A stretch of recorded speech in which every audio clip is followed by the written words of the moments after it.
Here are the top stories for today, July 1, 2020. President Duterte retains the enhanced community quarantine over Cebu City while Metro Manila remains under GCQ. The Interagency Task Force pushes for the proper management of COVID-19 centers to decongest hospitals in Cebu City. Tourism in Boracay Island suffers as the number of infected locally stranded individuals returning home increase. And the PCOO vows to help promote agriculture and domestic tourism throughout the COVID-19 pandemic.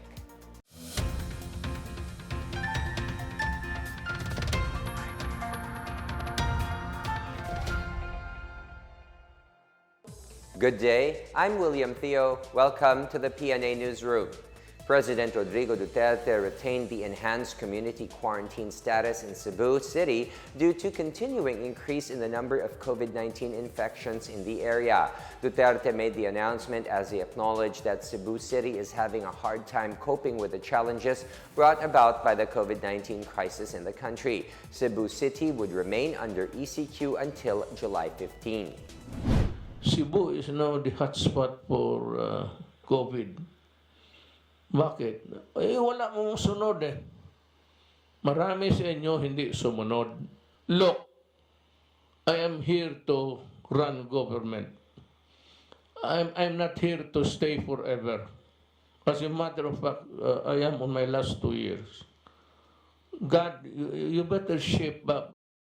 The more relaxed general community quarantine would be implemented in Metro Manila, Benguet, Cavite, Rizal, Lapu-Lapu City, Mandaue City, Ormoc, Leyte, Southern Leyte and Cebu Talisay City, Ming Lagmilla and Consolacion.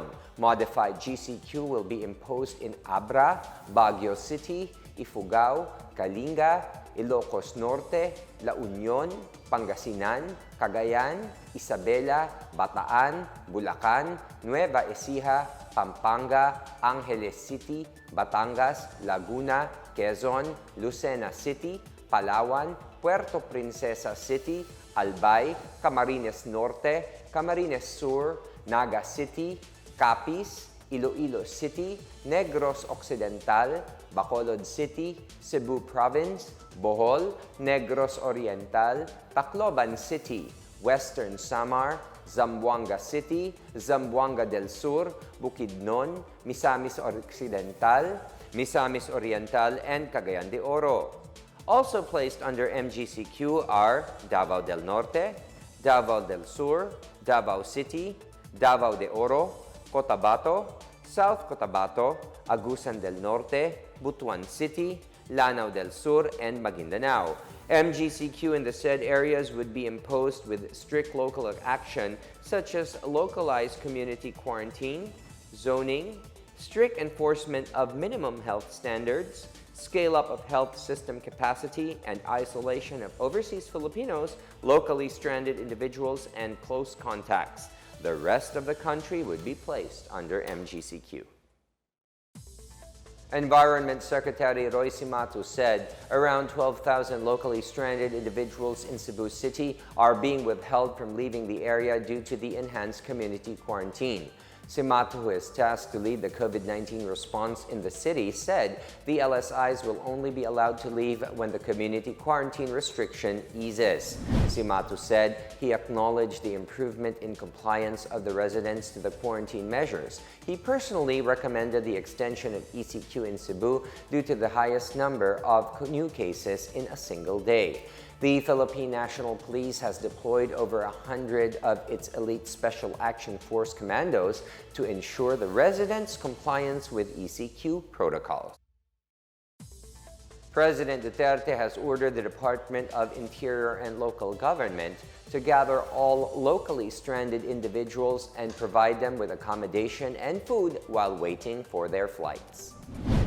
Now again, I would like to remind before I close, si General Anyo, to gather all na naghihintay na walang matulugan, walang matirahan, at nandyan sa labas ng NAIA or whatever sa airport, you will be transported to a place I will pay. You just bill me. Pati pagkain. Meanwhile, President Duterte is dismayed at what the LSIs are going through at the NAIA.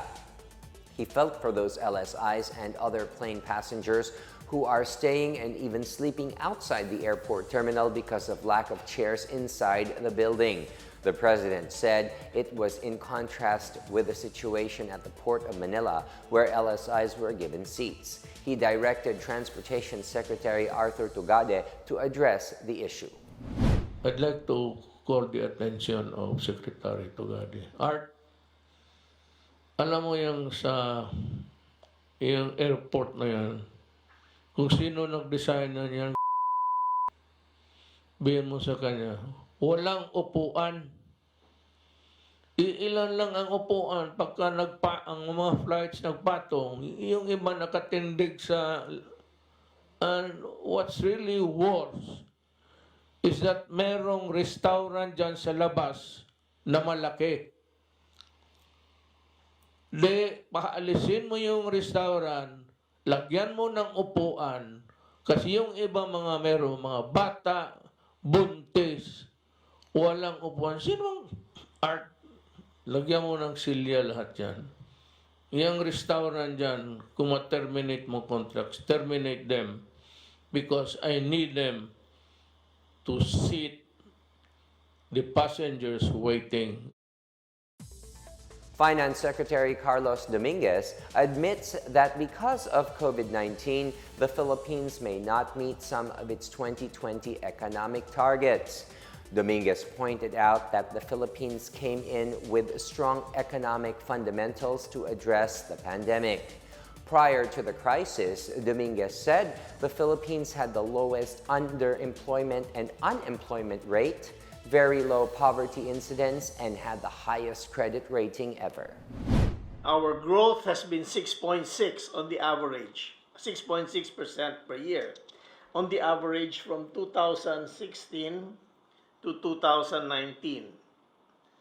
It was supposed to be an upper middle income country by this year, prior to COVID-19, but we won't make it. Low to stable inflation. The inflation from 2016 to 2019 has been about 3% on the average, which is exactly where we are predicting, where we wanted it. We were in a strong fiscal position. We had the highest revenue and lowest debt as a percentage of GDP. The the Build Infrastructure Program doubled as a share of GDP compared to the past 5 decades.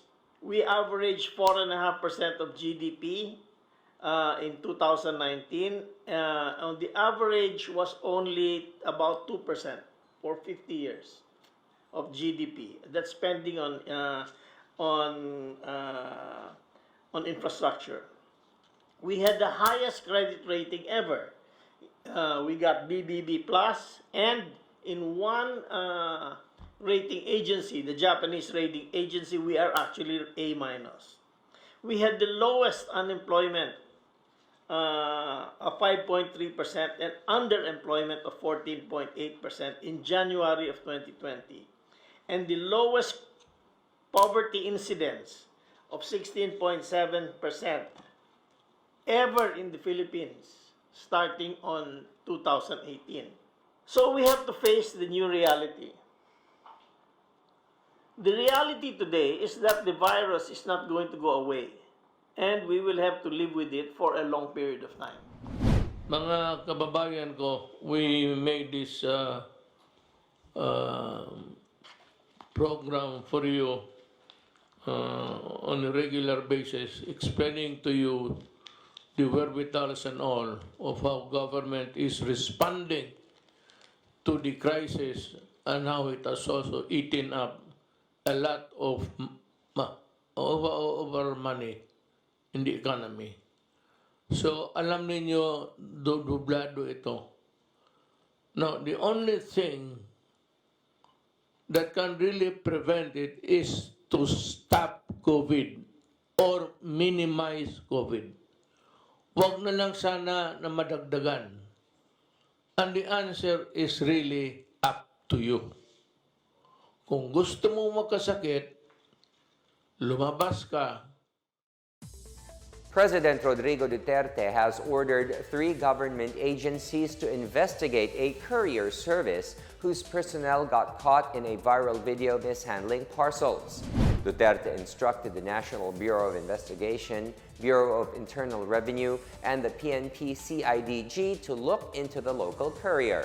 He said he would not hesitate to order its closure if there will be violations found in the investigation of the 3 government agencies.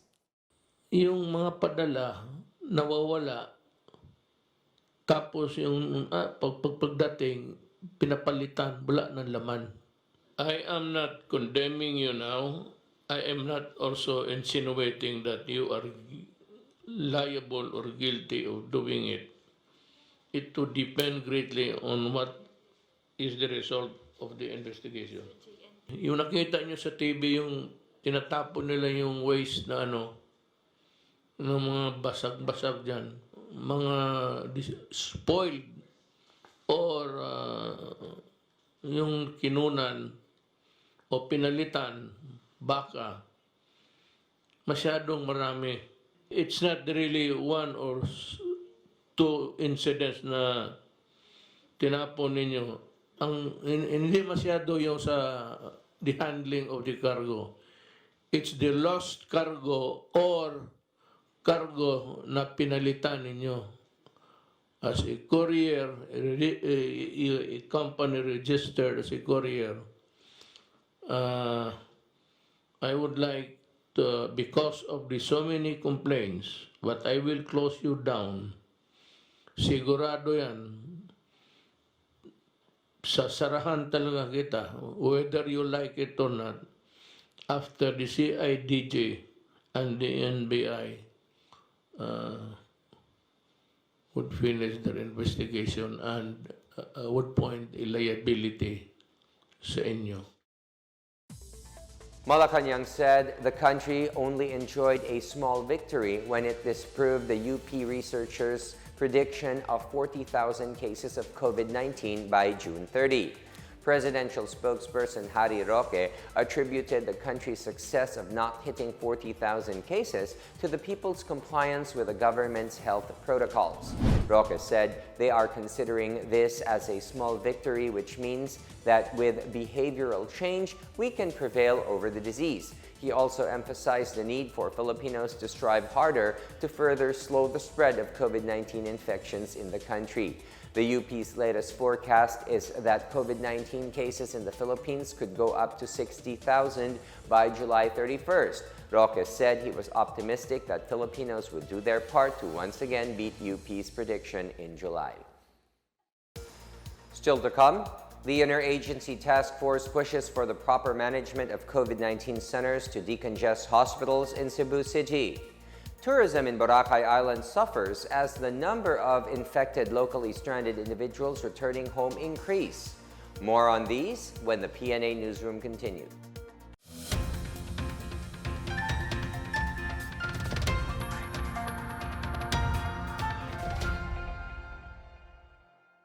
Tandaan ang tamang paraan ng paghuhugas at paglilinis ng kamay upang makaiwas sa iba't ibang karamdaman.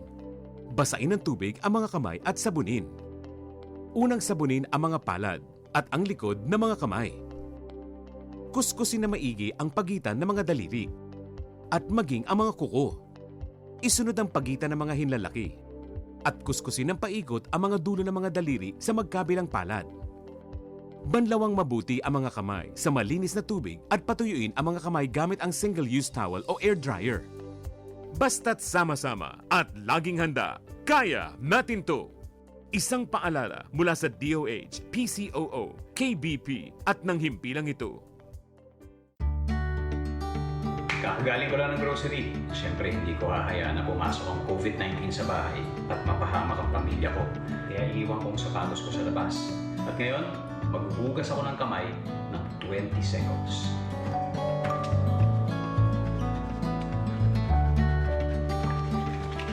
O ayan, wala na ang virus.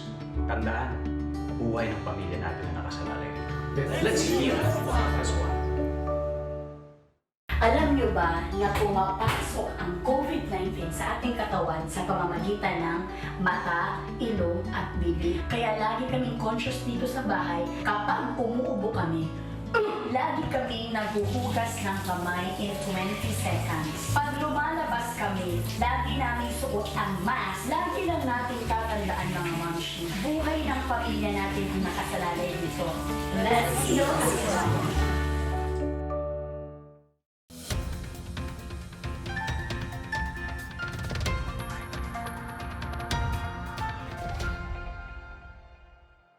You're still watching the PNA Newsroom.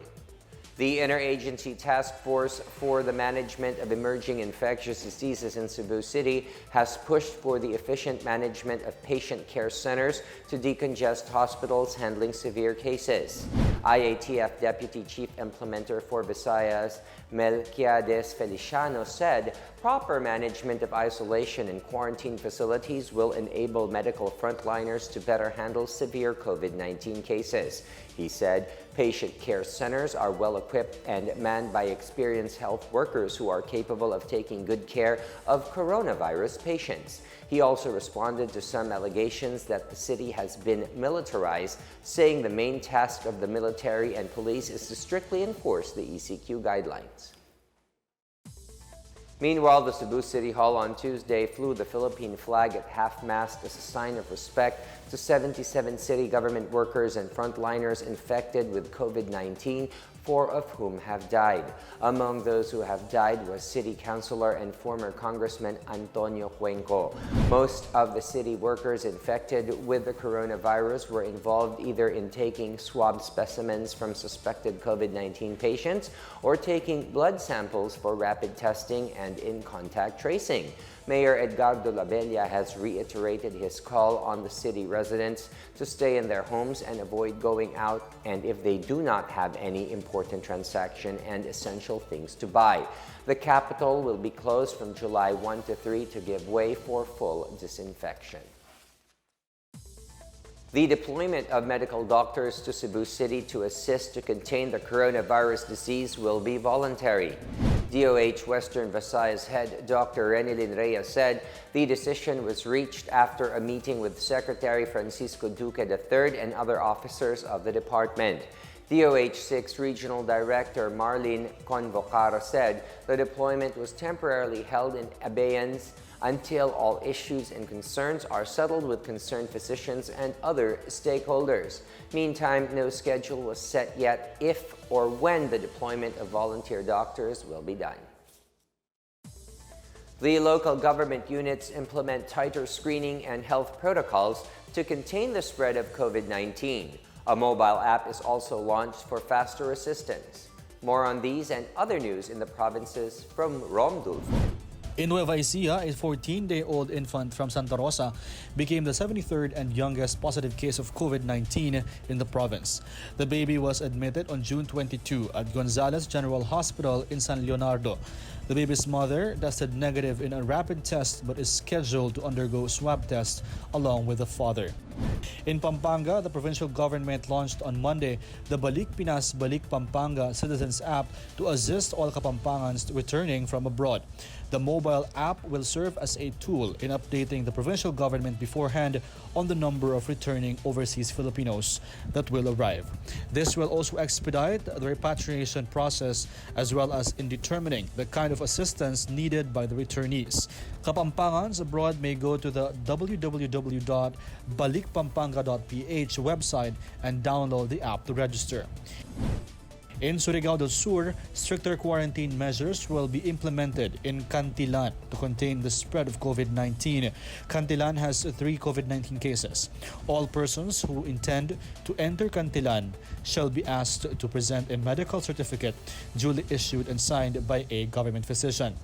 A travel authority is required for those who are coming from outside the province of Surigao del Sur. In General Santos City, the city government on Tuesday appealed to the national government to implement tighter health screening, including testing for COVID-19, before allowing the return of locally stranded individuals or LSIs to their respective communities. City Mayor Ronel Rivera said it is important for LSIs, especially those coming from areas with sustained local transmission of the disease, to get mandatory RT-PCR tests. He said the measure has proven effective in curbing infections among returning overseas Filipino workers, especially those earlier repatriated by the national government. The mayor assured that the local government will continue to accept returning OFWs and LSIs in coordination with various agencies. For the PNA Newsroom, I'm Rom Dulfo. The world-renowned Boracay Island has suffered the impact of COVID-19, especially as more cases were recorded among locally stranded individuals in Western Visayas. Malay Mayor Felibar Bautista on Tuesday said the island continues to recoup the losses from its previous closure due to the pandemic. The island was reopened to tourists in Western Visayas last June 16 as approved by the Boracay Interagency Task Force. A total of 73 tourists have so far visited the island since it reopened until June 28. The reopening was messed up when a 26-year-old employee of the Bureau of Fire Protection allegedly ignored protocol and visited the island on June 12. She was tested positive for COVID-19 on June 14. Bautista said the rise in the number of Western Visayas COVID-19 cases involving LSIs is another concern. Based on the DOH Region 6's data on Monday, 201 LSIs and repatriated overseas Filipino workers were found to be infected. In our business news, the Department of Trade and Industry is encouraging Filipinos to patronize local entrepreneurs and buy local products. DTI Undersecretary Ireneo Vismonte, the government's Buy Local, Go Local campaign, will help Filipino entrepreneurs in this time of challenging business environment amid the pandemic. Part of this is the BUYANI campaign, where buyers promote, buy, and consume Philippine fresh produce and manufactured goods. With the restricted movement due to quarantine measures to curb the spread of coronavirus, the DTI is also promoting its online marketplace for homegrown brands called Shop Pinas. In a previous statement, DTI Secretary Ramon Lopez said reviving the Buy Local campaign to stimulate buying Filipino products will help in saving micro and small enterprises as well as jobs in this sector. The Bangko Sentral ng Pilipinas has forecast June's inflation rate to range from 1.9% to 2.7%. BSP Governor Benjamin Diokno said upside risks to the rate of price increases in June are the upticks in the prices of gasoline, diesel, and kerosene, as well as that of rice due to supply issues. However, these factors are seen to be countered by the drop in electricity prices in areas being serviced by the Meralco and the decline in the prices of liquefied petroleum gas. Average inflation rate to date is at 2.5%, well within the central bank's 2% to 4% target for this year until 2022. The BSP has forecast inflation to average 2.2% this year and 2.4% next year.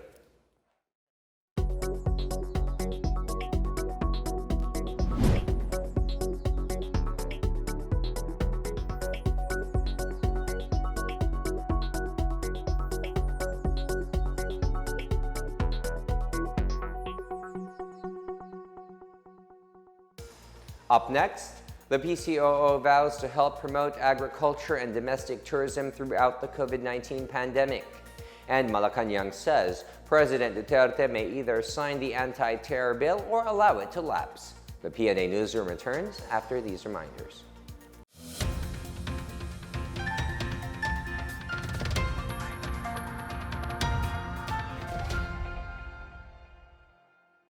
Alamin ang tamang paraan ng pag-ubo upang mapigilan ang paglaganap ng Coronavirus Disease 2019. Ugaliing magdala ng panyo o tissue. Kung uubo o babahing, takpan ang buong ilong at bibig gamit ang panyo o tissue. Kung walang dalang panyo o tissue, maaaring gamitin ang braso na pantakip. Kung nakararamdam na kailangan umubo o bumahing, agad na dumistansya sa mga tao sa paligid. Huwag dumura kung saan-saan, gumamit ng tissue at itapon sa basurahan. Ugaliin ang paghuhugas ng kamay at paggamit ng alcohol o hand sanitizer upang mamatay ang mikrobyo. Basta't sama-sama at laging handa, kaya natin to! Isang paalala mula sa DOH, PCOO, KBP at ng himpilang ito. Mga mommies, pagdating sa COVID-19, dapat hindi tayo kampante. Bagamat hindi nakikita ang sakit na ito ay nakamamatay. At hanggang ngayon wala pa rin lunas. Kaya protektahan natin ang ating pamilya. Laging maghugas ng kamay, huwag hahawakan ng mukha, at manatili sa bahay para makaiwas sa sakit na ito. Tandaan, buhay ng pamilya natin ang nakasalalay dito. Let's hear this one. Hi, Caps! Kamusta? Well, ito dahil sa COVID-19, medyo stress. Okay lang yan, Caps. Napagdaanan ko din yan. Ano kaya pwede natin gawin, no? Kung nararamdaman mo na gulong-gulo ka na sa mga naririnig mo, sa mga nababasa mo, mag-pause ka muna, saka ka huminga ng malalim. Buti na lang tumawag ka. Iba talaga pag may nangangamusta. A strong body starts with a strong mind. Tama. Let's heal as one.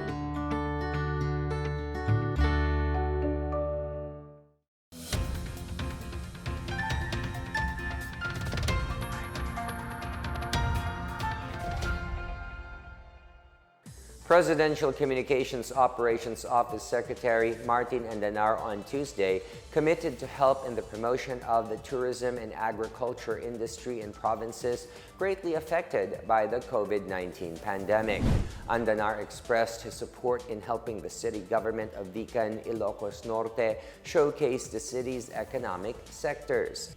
He pledged to Mayor Juan Carlo Medina the assistance from the government media. Medina said they have crafted policies in response to pandemic and are closely coordinating with the private sectors to help them recover while there is a COVID-19 crisis. Aside from allowing hotels to accommodate frontliners, he said the city government is also partnering with local cooperatives in offering loans to enterprises with 10 months moratorium. As early as January this year, Medina said Cebu City, widely known for its Hispanic architecture, reported that the number of tourists dipped from the expected 150,000 to about 20,000. The temporary stoppage of tourism operations from March to May has incurred about 250 million pesos loss for the local economy. Justice Secretary MENARDO Guevarra defended the Philippines' human rights situation with regards to the government's response to challenges such as drugs and terrorism. Guevarra on Tuesday spoke for the Philippine government at the 44th UN Human Rights Council. He maintained that the Philippines' transparent and strong institutions ensure that the government's responses are within law and in full respect for human rights. Human rights anchor the agenda of the administration, which seeks to promote and uplift the dignity of all 110 million Filipinos. Like many governments, we face problems that heavily bear upon efforts to improve the lives of our people and secure their future. These include drugs, corruption, criminality, and terrorism. Our president ran and won on a campaign promise of a drug-free Philippines, where our people are safe and their rights protected. The President has discharged this mandate faithfully.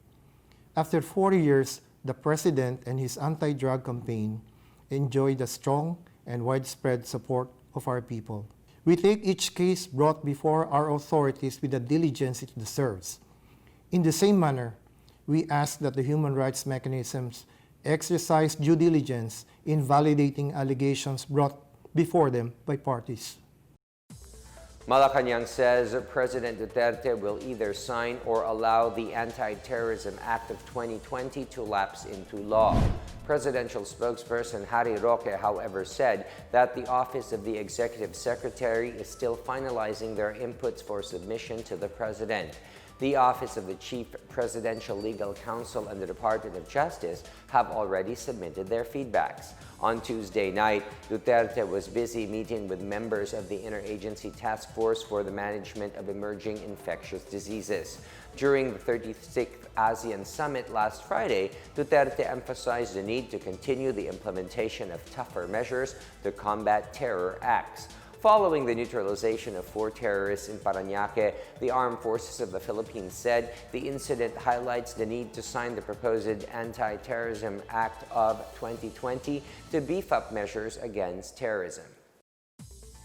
Authorities have filed charges against 9 indigenous peoples group members suspected to have links with the New People's Army.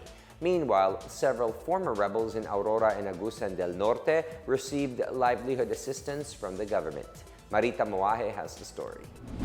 9 members of the indigenous peoples group suspected of having links with the Communist New People's Army were indicted by state prosecutors on Tuesday. CIDG-10 led the filing of the charges against the suspects after their arrest last week in Balingasag town, Misamis Oriental. A team of police and military personnel found assorted firearms, ammunition, explosives, and subversive documents in the houses of the suspects.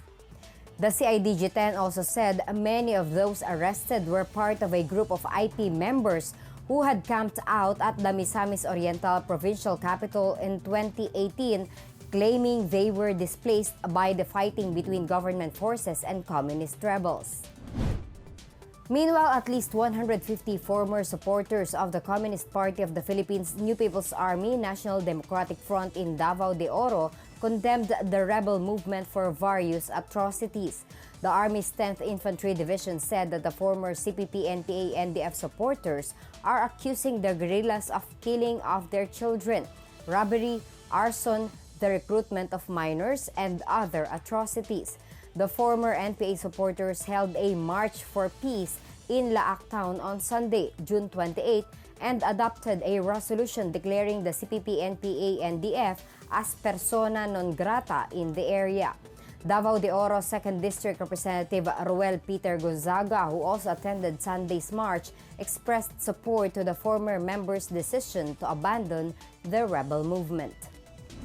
In Agusan del Norte, at least 55 former NPA rebels received a cash assistance from the provincial government to help them start new lives with their families. Each surrenderer received 10,000 pesos from Governor Dale Corvera and Agusan del Norte 2nd District Representative Maria Angelica Amante Matba.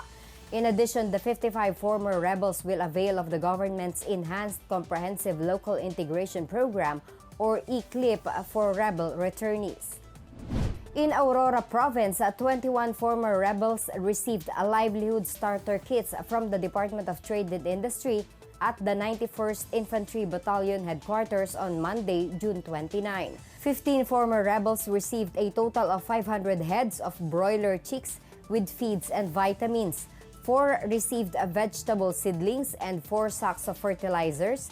1 received an e-load business and the other a balut business. The former rebels expressed their deep appreciation and gratitude for the full support of the Sinagtala troopers, DTI, and other government agencies. For the PNA Newsroom, I'm Marita Moaje. The World Health Organization denies a report from a major broadsheet that the Philippines leads the rise in COVID-19 cases in the Western Pacific region. More on this from Chris Mundo. The World Health Organization never made an assessment that the Philippines has the fastest rise in COVID-19 cases in the Western Pacific region, contrary to what was reported by a major broadsheet. Country Representative Dr. Rabindra Abayasinghe said it is unfair to say that the WHO made that comment or assessment. He said while the WHO provides COVID-19 data per country, Abayasinghe said the WHO does not compare countries.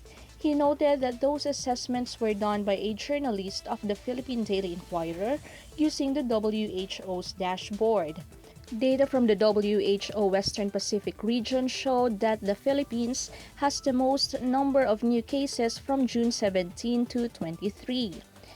DOH Undersecretary Maria Rosario Vergere earlier said comparison between countries in terms of case doubling time and case fatality rate must be done carefully as it involves several factors such as healthcare system capacity and economic status.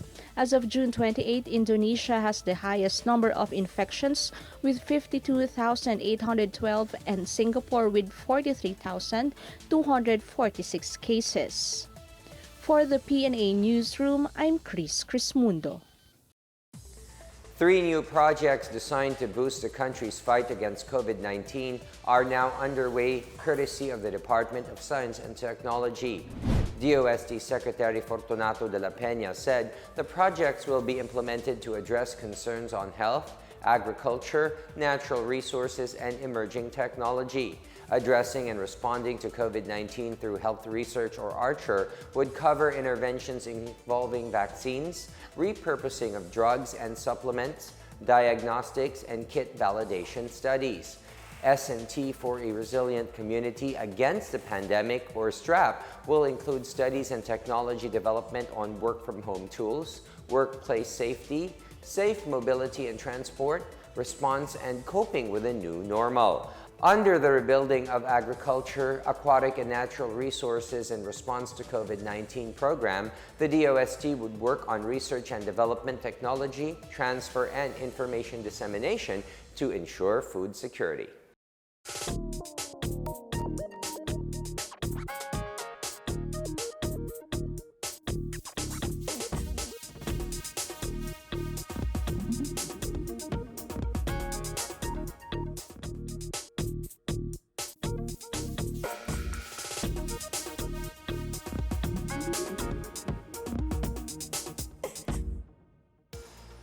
Let's take another look at today's biggest stories. President Duterte retains the enhanced community quarantine over Cebu City while Metro Manila remains under GCQ. The Interagency Task Force pushes for the proper management of COVID-19 centers to decongest hospitals in Cebu City. Tourism in Boracay Island suffers as the number of infected locally stranded individuals returning home increase. And the PCOO vows to help promote agriculture and domestic tourism throughout the COVID-19 pandemic. Thank you for watching another episode of the PNA Newsroom. To check out more news content, check our webpage or head onto the Philippine News Agency's Facebook and Twitter accounts. For more stories about the government and how it serves Filipinos, look for these hashtags in all of our social media platforms and websites. We are shown on the pages of the PCOO and its attached agencies. Also watch us on television on PTV4 and IBC 13. And that's your daily dose of the biggest stories that you need to know. From the PNA Newsroom, I am William Theo. Good day and stay safe, everyone.